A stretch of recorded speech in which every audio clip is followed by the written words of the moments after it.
Okay, we have some really good stuff today. This is our first Q&A. I cannot tell you how much joy it brings me to sit with people in their places of questioning, their places of curiosity, their places of seeking, and to do that with the tarot and to do that with spirit just feels so good. And I've always wanted to bring that to a larger platform. So here we are, trying new things. We're going to talk about intuition today. We're going to talk about tantra today. We're going to talk about the tarot, its history, how it arrived in our hands. We're going to talk about boundary work. We're going to talk about the importance of language. We're going to talk about union and the energy of May and what it means for people entering these kind of beautiful major transitions in their life. There's so much good stuff in this episode. And what I love about sitting together in this place of inquiry is that you never know where it's going to take you, and it always takes you to exactly the right place. The faith that you build in yourself and in spirit when you are willing to kind of sit with open hands and open heart, it just gives and gives and gives, and it feels so good to be in conversation with the world, with Source, with each other. Yes. Enjoy it, listen to all of it or some of it, and let me know what you think. And send me follow-up questions, and let's just keep talking, and let's keep dreaming, and let's keep wondering, and let's keep playing.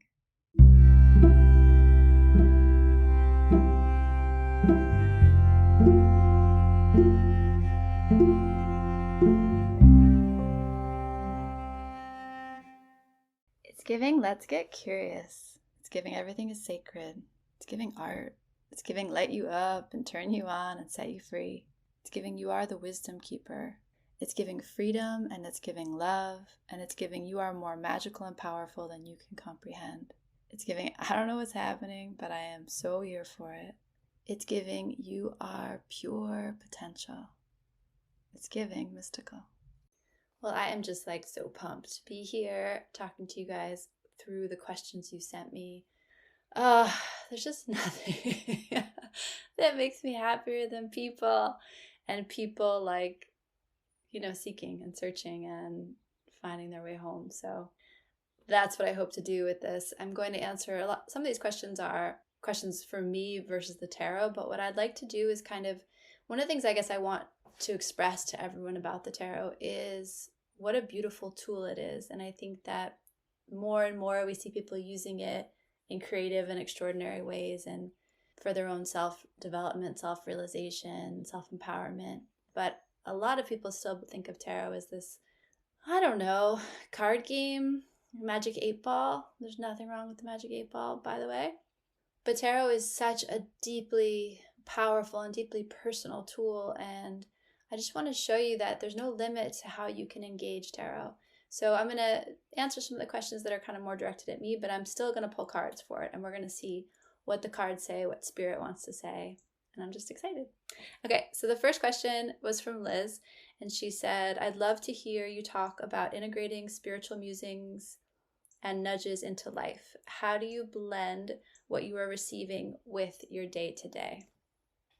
Okay, well, the first thing that comes through is that the separation of spiritual and everyday, that what is happening every day is spiritual, and maybe we could divide it into the spiritual and the material. And actually, one of the reasons I first started studying tantra was because the definition of tantra that I was given was that it's to weave together the spiritual and the material, to know that there is nothing outside of spirit. There's nothing outside of the sacred.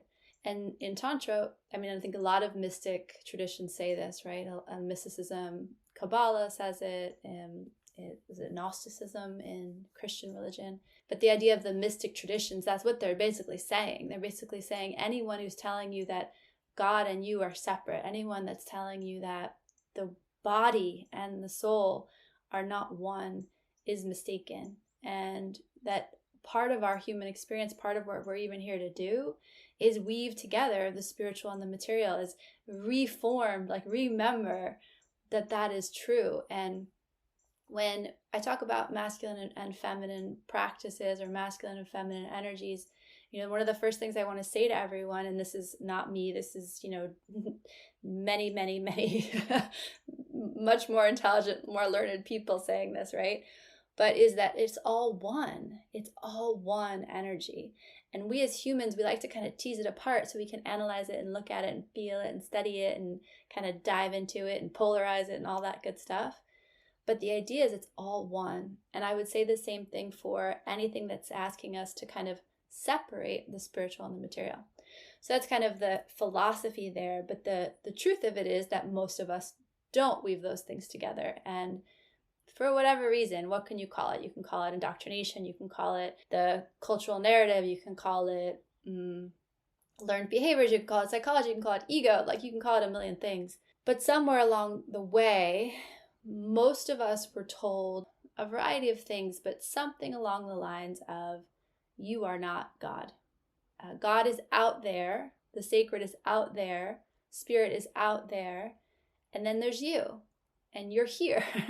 And there is a separation. And I'm going to talk in May about the Hierophant, because that is the energy for May. That 5 energy is the base card for May. And people have not the best reactions to the Hierophant, because one of the translations of that is the Pope. And people tend to come to the table with lots of ideas about the good and the bad of that, what that actually means to them, whether that's a force for good or not good in the world. What I would say, and what I try to get everyone to understand about the Hierophant, is that what that card represents is a bridge. It represents anything that bridges you from here to the divine, from here to God, from here to the sacred, from here back home. That's truly what that bridge is about. Anything that helps you mediate or remember who we are. Who are you and why have you come, right? So this idea of how do we integrate these kind of nudges and intuitive hits in our everyday life, I would say that's a question of paying attention. Like, that's a question of paying attention.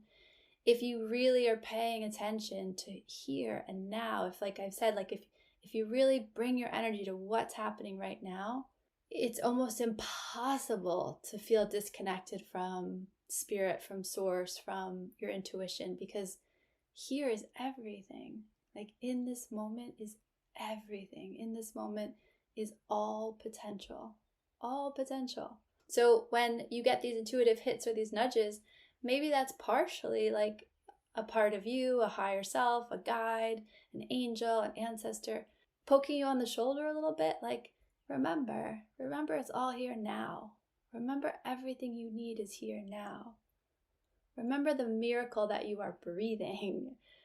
Like, look around, like open your eyes and look around. I just heard Hamilton in my head. Look around, look around. How lucky we are to be alive right now. I won't sing for you because it's definitely not one of my gifts. But that song, the energy of like, look around, how lucky we are to be alive right now. I would imagine that when you get these intuitive hits, I saw someone on Instagram, she calls them glimmers. She says that they're like the opposite of triggers. These like kind of like nudges, or these the way your skin kind of like wakes up a little bit, or you just see synchronicity, you see signs, you see these kind of reminders to pay attention. Thinking about how do we integrate that into our daily lives, maybe just say yes to them. Like, maybe I was thinking about this on like a very mundane level this morning.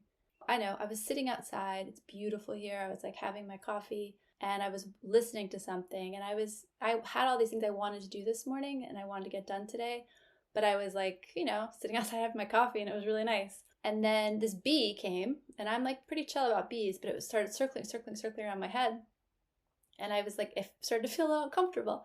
So I stood up and I went inside and I closed the screen door just between the bee and I was like, I had this thought, like even in that moment, this thought that was like a sign from the universe. It was some part of me saying like, get going, Kirsch, get up, get going, time to move on, And it didn't feel like an urgency or like a pressure. It just felt like a, pay attention, wake up, baby, you got things to do, you got art to make. Like, that was the energy of it. So if we were to really kind of pay attention, we would expand into, and this is, I know I keep talking about the Rick Rubin interview for anyone who works with me, but like, I can't stop. I got to go read his book. I just love the interview so much. But anyone who works with me knows, like, that's so much of what we're here to do. we're not here to do. We're here to be. We're here to be. And, you are the medicine, and you are the teacher, and you are the artist. And all of that comes down to paying attention to how miraculous it is to be alive right now. What I would say, I don't know if there's like specific examples you need or if you feel challenged by that, but I would welcome every nudge, every curiosity with a couple of full breaths. And I would say, yeah, if I was paying attention right now, what would I notice? What would I see? And it can be some constriction in your body. It can be something that's launching you away from the here and now. It can be some truth that's trying to emerge. It can be some boundary that wants to be set. It can be some part of your energy system saying, please pay attention. Please be here with me now. I need to be witnessed. Because that's the other thing. Everything wants to be seen. Everything wants to be seen. Everything wants to be seen. And I mean that for you and your experience of the world. I mean that for the trees. I mean that for the bees. I mean that for, I just did I was doing a home mountain blessing for my space.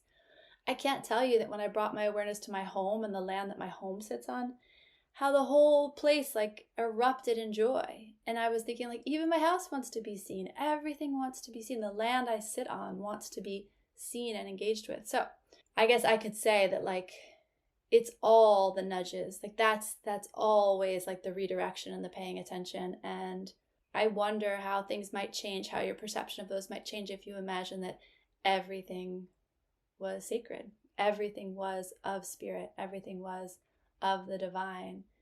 And every part of you, there's no separation. And so what would change for you if you really began to feel that tantric weaving, if you began to feel that beautiful, beautiful weaving that is the material and the spiritual, but that is also you, that is also your medicine and what you're here to create. I wonder where it would lead you. And I wonder what your experience of those nudges would be. If every time they came through, you were like, okay, yeah, I'm here, I'm paying attention. Tell me what you got, baby. Tell me what you got. So I hope that helps. Oh, I'm going to pull a card. Let's see what the tarot says. So I pulled the Six of Wands. Six of Wands is, in traditional tarot, we call that the victory card. Beyond that, sixes are a number of harmony, a number of art, a number of beauty.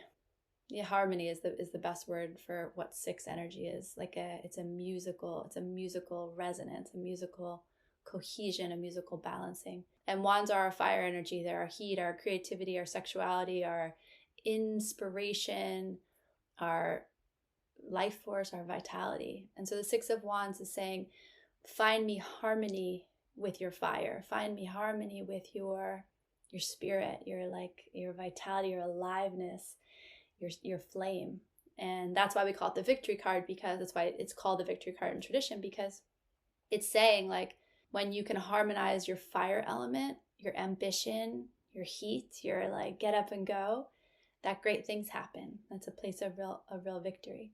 So in response to this question, just this idea that all your nudges and all your hints are actually trying to carry you towards victory, trying to carry you towards this version of yourself where your fire is just singing. Your fire is just singing the beautiful song that is you. Yeah, so everything I said still applies. It still feels right. But Six of Wands. And Liz, you can take Six of Wands and you can do a meditation on it. You can sit with it.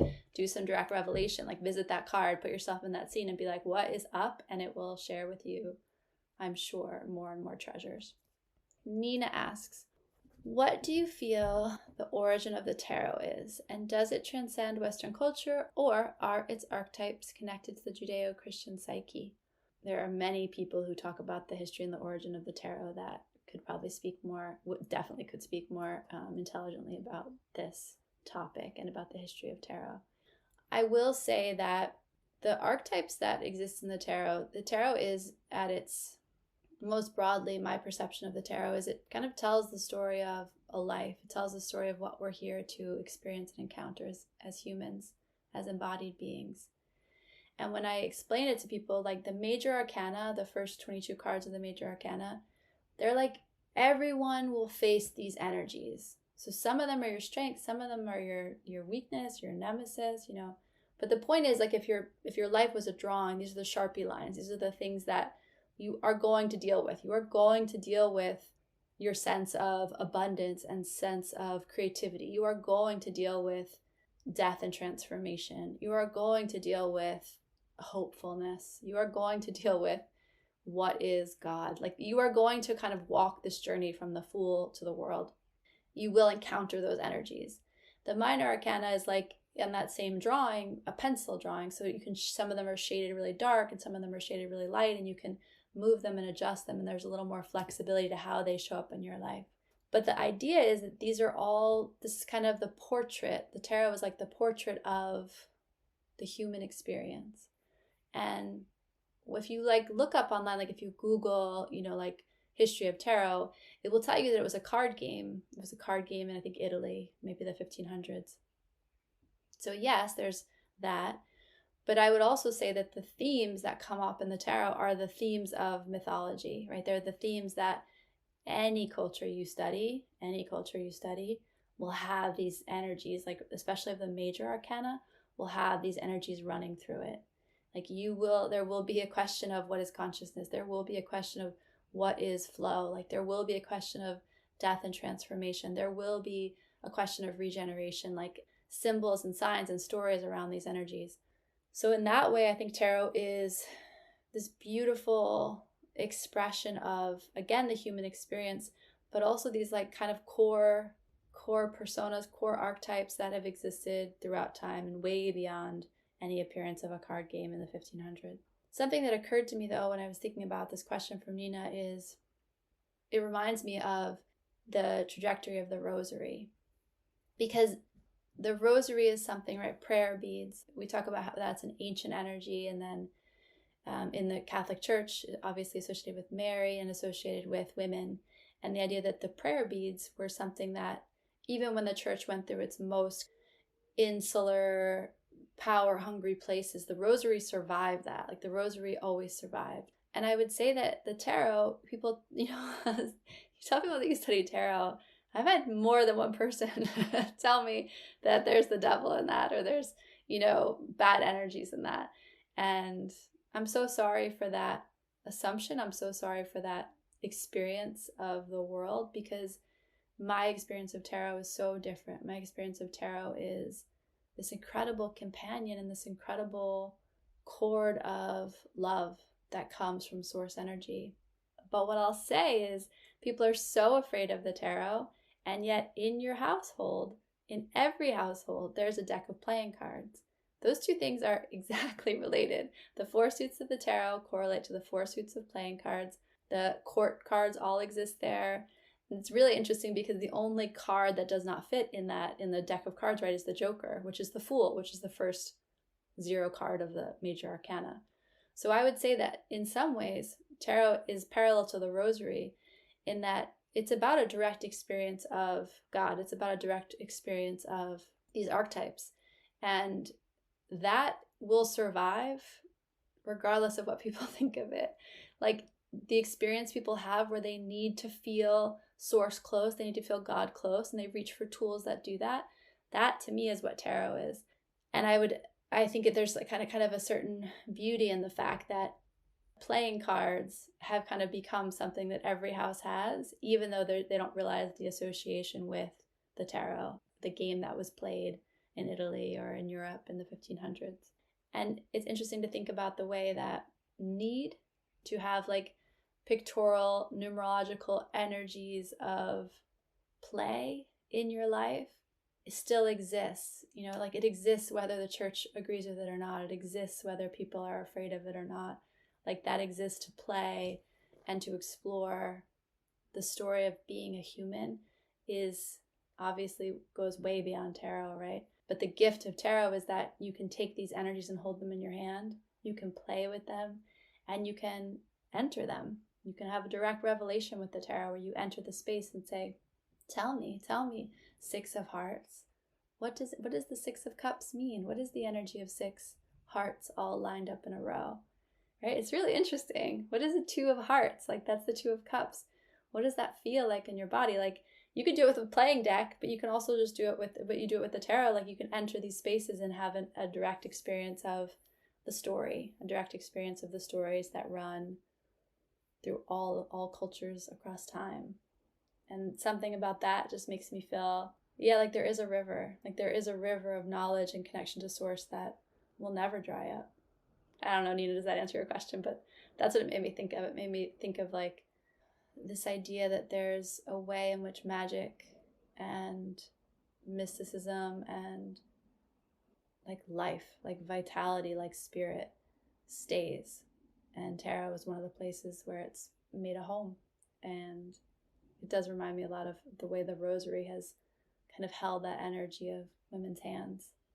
Tarot holds the energy of life is an adventure and a play, and curiosity and exploration are part of the show. We were wondering, what does the tarot have to say about the tarot?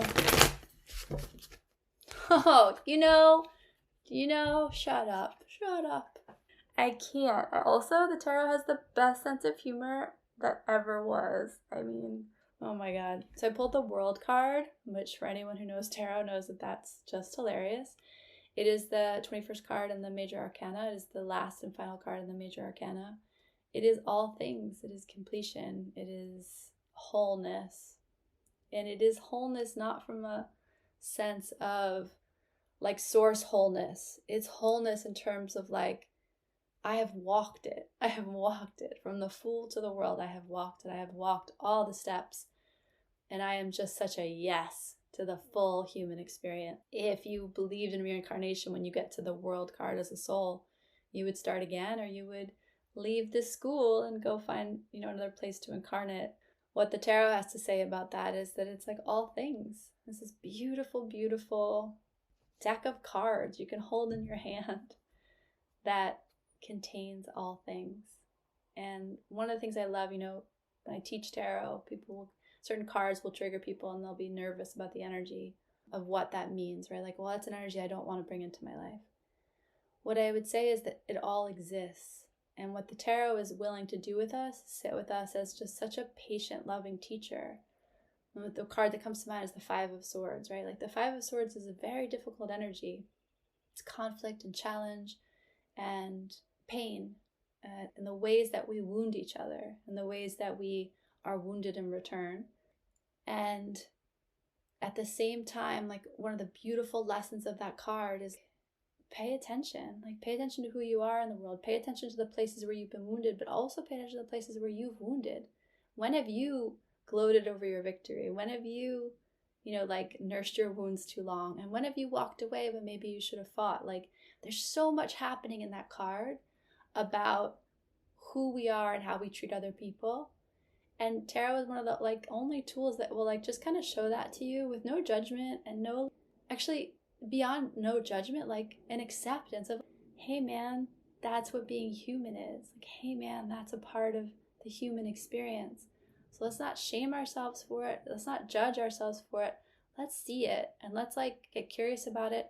And then let's see what else we could do, how else we could be in the world when that energy is seen, how it dissipates in our life. It's like the triangle of disempowerment, right? Like when you realize this victim, perpetrator, rescuer dynamic, and you realize that it's kind of this trap, and you step out of it for the first time, oh man, there's just so much space. There's so much room out there. And so the Five of Swords is like this beautiful confrontation of that energy where it just will look at you and be like, hey man, somewhere in some part of your life, you're kind of trapped in this dynamic. Do you want to see that and maybe see what else is possible? That is the tarot. So when I say that the tarot showed me the World card, it's like saying we just dig it. We dig humanity. We dig being human. We dig the journey. And we're just here for it.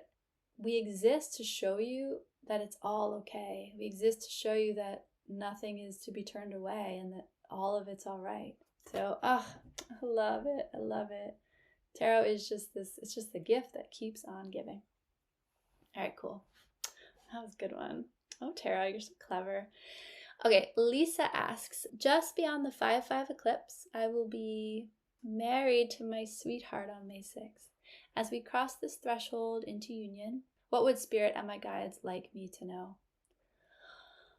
Oh, it's so beautiful. 5, 5, 5, 6. Just to just to enter this through the lens of numerology. The 5-5 eclipse is the completion of that Scorpio Taurus eclipse cycle. So I just would imagine that getting married the day after that is like, it's just such a commitment to the depths of each other, such a commitment to both the materiality and the mystical depths of each other. And so it just feels really beautiful. And I wish you guys just all the blessings, all the success and satisfaction and growth and freedom and connection that you desire. And the 5-6 date, that's an 11. So an 11, 7, 18. So the moon cards, you're getting married on the day of the moon. I would imagine that you have known each other on many levels. Not that that's what you're asking, but it's a really interesting energy to pull up and to honor the unseen between you as much as you honor the seen between you. It's really interesting, that energy to have that mark the day of your wedding. Like really to trust your instincts with each other. That will be like you will have an experience of each other that is both of this dimension and way beyond this dimension. The tarot has to say about what your guides and spirits. There's justice is the first card that came through. There's just such balance here. And remembering, again, I think I talked about this on that energy podcast, or maybe on the April podcast, 11 energy. It's I am magical and the divine and powerful and sovereign. You are as well. So in this union, coming together as like free beings, and that sounds like super obvious, but I don't think it is. I think that we kind of have a lot of assumptions around relationship in terms of what we create together. And I think that that's important, obviously, because you are creating kind of this new third entity. But remember that the roots of that entity are your sovereignty and your partner's sovereignty, your freedom and your partner's freedom, your sense of being seen and chosen and your partner's sense of being seen and chosen. So those two, like, honor the light that you are, honor the sovereign being that you are, and knowing that that never needs to change, that is like the foundational root of your relationship, and to make sure that you remember to honor, to tend to your field, tend to your kingdom, and allow them to tend to their field and their kingdom, and that's where it begins. And so anytime you find yourself in a place of stress or worry, check there first. Say, am I in my little kingdom? Am I just managing my realm? And am I letting them manage their realm? Because only when those kind of two kingdoms are running beautifully can the empire, like, flourish.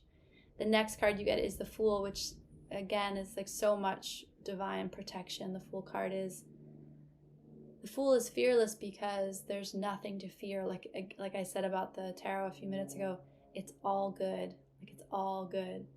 And so the Fool energy wrapping itself, and you can feel spirit and your ancestors and your guides kind of wrapping you two in this hopefulness and in this love and in this protection. So it's really beautiful. What I'm seeing is like this orb, and then you two existing within it in a way that is so clean, and like there's just this deep respect for each other, this deep respect for not just how you appear on the outside, but like your soul's journey. And that's what I mean about, I think that you have kind of been together in other realms or other dimensions or past lives or whatever you want to call it. But there's a way in which there's a soul recognition. And then there's this like actual 3D sovereignty. And the way those two things come together, there's just like a lot of freedom and respect here. And that just feels really, really beautiful. And then the Ten of Swords, which again is one of those cards people were like, what? There's so many swords. But the Ten of Swords is an awesome card because in the tarot, 9 is completion. So in all the suits, you get to 9, and that should be the end. But we are humans, and we are sticky, and we are not good at saying goodbye, and we are not good at ending things. We like to stay sticky and linger. And the 10 of Swords says that this is really, truly the beginning of a new cycle for you both. Like really, truly, I would imagine that your wedding day will not only be your anniversary, but it will be a moment where you look back and say things really were different after that. And I say that, I don't know what your charts look like, but wherever you had Scorpio and Taurus, obviously that's happening. And then we're entering, we'll have had the Aries Libra eclipse season begin, a couple weeks before that. And that is all about me and we, right? That is all about I am and I balance at the same time. So just feeling those two energies together. There's something in this about spirit trying to tell you how protected you are, how much this is truly a new chapter, and then at the same time, how important your sovereignty is within this union for both of you. I have to say, the energy that comes through is just, there's something very clear and deeply honored about the fact that you're together. There's this just deep respect and honoring of each other on a soul level. That's just really cool to witness, and it just inspires so much confidence and strength. So yeah, that's really beautiful. I think if Spirit wants you to have a message, it's just that you are protected, that this truly is the dawn of a new day, and that whenever you feel unsure about the path ahead, come back to your sovereignty and let them return to their sovereignty. And that is the root of everything. Awesome. Thank you for trusting me, Lisa, and I hope you have the most magical wedding day, and that the roots of this union are deep and wide and bring you lots of sweetness and protection and plenty into your life. Okay, so Lewis asks, how do we know when to draw the line between being considerate versus standing up for yourself? Oh, goodness. So, boundaries. Being considerate and standing up for yourself. Something about that, even those words, because standing up for yourself is clean. It is just, it feels like a cool breeze, right? This is me. It's like that song by in The Greatest Showman, This Is Me. I'm definitely not going to be singing, but I could do a lot of singing on this podcast, but we would all be sorry. But this is me, right? That energy of oh, that feels good. And this is me energy, standing up for myself energy. It feels good to everybody. People might not like it. People might get triggered by it. People might get I don't know, jealous of it. But the purity of standing up for myself, the purity of this is who I am and what I need is just so clean, and such a gift to the world, right? It's clarity and integrity, and it feels good no matter what. The baseline spiritual energetic energy of that is clean and beautiful. Being considerate is different, right? Being considerate is has a sense of I'm kind of perceiving what I think your boundary line is. I'm perceiving what I think my boundary line is. And then I'm somehow trying to get close, but also navigate this perceived or assumed boundary line. I think that if there's tension in these two places, I would say to come back to that clean energy of this is me, and get so safe in that space. Anything you need to do to feel even more rooted in that, more grounded in that, do that. That's the place to begin. And then look at whatever this idea of consideration is. Look at that with fresh eyes, from that place of real peace and groundedness and strength and steadiness. And also remembering how much of a right you have to be who you are. You have to sing your song. Because what I'm feeling is if I am in that space and I feel clean in that, and that feels really clear and beautiful to me, and I turn to look at someone else, there won't be confusion. There's something about the core of this question that's a little bit even tangled, right? I'm being considerate. That's what it is. Okay, there's some assumption that if I stand up for myself, if I stand in my own strength and power, somehow that harms you. Somehow I have to also be considerate, which is that's the trespass right there. Like, and I know that it's considered a good thing, but think about this example of, have you seen on like TikTok where they show like a woman walking down the street towards like usually a white man, and how most of the time he won't turn away. He assumes that she's going to, go around him. And I think there's so much in that. That's such like a rich social experiment, because women's safety and bodies and who has the right to stand still. But there's something about that reminds me of this. Like when I have to be considerate of you, there's this underlying assumption that one of us has to give way, that one of us has to give in. Like one of us is going to have to swerve or we're going to crash. And I guess I would just question that in terms of, if you're really clear, standing up for yourself is so clean until I need to convince other people that I'm okay, or that it's okay for me to, until I have to convince other people.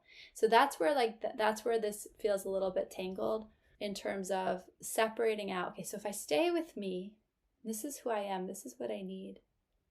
I can communicate that from a really clear place, but because I'm in such a clean spot, and because I respect and trust the other person to handle their boundaries and handle their energy and sing their song, I can just kind of present what I need with just this like easiness where it's not about. So that's the word that's getting me on this. And I know it's like, you can be like, why is she getting stuck on this word? But words matter so much. And sometimes we ask these questions and the question's so important, but it's important to also go deeper and like dig under. So this idea of consideration does put into play kind of what I said before about the Five of Swords. Like it puts into this energy of like, someone's got to give, someone has to be right and someone has to be wrong.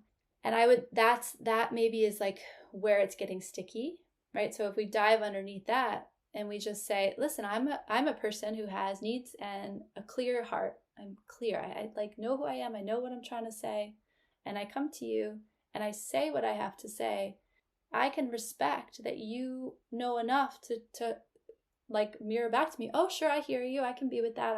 I hear that. I can help you with that need, or I can be with that.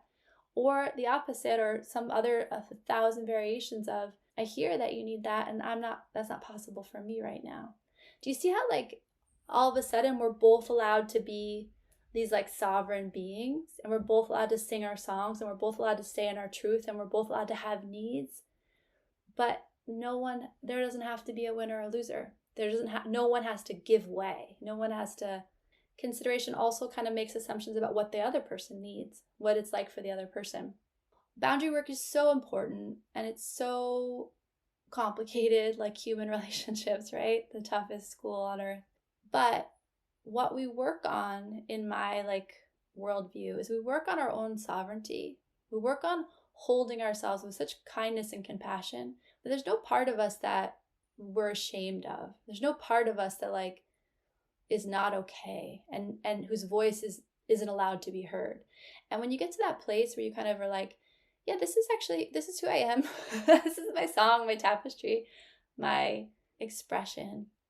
And and you've come to a place of peace and groundedness from that tends to hold the boundary all by itself. Like that tends to create the boundary all by itself. And then the individual interactions around consideration or around what you need become just less heated, less sticky. It just kind of is what it is. It just kind of is what it is. I'm here and I'm trustable, and you're there and you're trustable, and it's okay. Like it's okay if we need to have space. It's okay if we want to come together. It's okay if we understand each other. It's okay if we misunderstand each other. We don't need to worry about it. So I hope that kind of helps a little bit. And if it's not exactly what you meant, you can totally, email me a follow-up question. But it's interesting, we kind of even like, it's helpful to break down the words. In shamanic work, you can do the stalking with your words. And it's helpful. Like it's helpful to, like we tend to use in family constellations, you hear it too, like the same words kind of come up over and over again. And sometimes it can just help to pause and be like, why that word? Like, what's that language about? And what does that language kind of bring to the table that we may or may not intend? Maybe understanding that would help us have a new perspective about what's possible in whatever we're dealing with. So I pulled the Seven of Swords. reversed. Seven of Swords is such a funny card. Sevens in the tarot are always mysterious. 7 is the number of mystery. Again, when I teach tarot, I always say to people, like, the sevens of each of the suits are always slippery.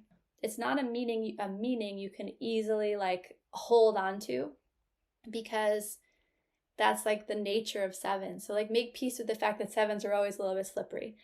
And it's interesting because the 5 of Swords and the 7 of Swords are often like paired together. I talked a little bit about the 5 of Swords before. The 7 of Swords is such a funny card because it's somewhat a thief stealing 5 swords and they're running away from the camp. But yellow in tarot is always joy and possibility, and the whole background is yellow. And this guy's dressed in like this kind of, he always has a funny hat on, and he always leaves 2 of the swords behind. It's actually really funny. So I took us on that journey a little bit around the idea of consideration, but that's what the 7 of Swords is saying. It's like, watch your words and watch your assumptions, and maybe don't assume everyone's like that. Don't assume people's bad intentions, because the 7 of Swords are like, oh my god, he's stealing swords.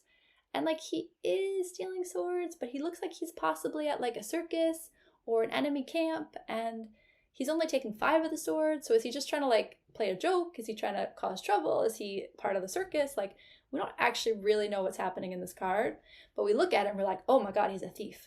So even like the 7 of Swords is a really good, when it comes up, it's like, okay, where am I taking things too seriously? Where am I assuming the worst in people?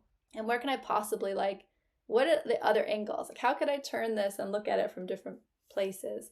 So I think it's interesting we talk about this idea of being considerate versus standing up for yourself. Like, yeah, think about that question. Like, think about those words themselves. And then think about this idea of coming back to you, coming back to, sorry, I keep hitting the thing, what you need. And from that place, when you're really grounded and centered, then look at it again and be like, oh, is that really what was meant there? Is that really a bad intention? Is there another way to look at that? Why else would he take these swords? Like, what else could be going on? And also remember the mystery of 7. So remember, like, you might not be able to grasp the meaning. You might not be able to like grasp the assumption or grasp the narrative or grasp even the boundary of the other person. And it's like, that's okay. What if I let this be a little mysterious? What if I let this be a little slippery? What if I just open my hands a little bit around the whole situation? So that's an interesting card to come out. And same thing, you can take the 7 of Swords and you can just kind of look at it, enter it, and be like, what are you doing with those swords? And see what comes up. You might be surprised at the answer. You also might be surprised that like swords are air energy, our words, our language. And so being mysterious with your words or your language is also a kind of an interesting thing that comes up. And noticing that our words can wound, and he's taking them away. So what does that mean? Like, it makes you kind of get curious about your frameworks and your thoughts and the words you're using, and see what might, like, if you played with that, if you wrote a poem about it, or you broke it down, or like you just kind of broke down the words that you're using, like what might come up. I think there's something really beautiful and joyful that wants to be shown to you about language and words and the mystery that they contain. Okay, cool. I hope that's helpful. That was awesome and fun, and I could sit and talk about tarot and what's up in your lives all day long. And I think that's it for the day. I think I ran quite long enough. Tarot is totally your friend. So if it's not something you're into, well, you're obviously into it if you're listening to me talk about it for 45 minutes, but I encourage you to play with your cards, to play with the energies of tarot and see, they're so, talk about wanting to be seen. These stories want to be seen, and there's just so much beauty in them. I will check you later. Talk to you soon. Bye.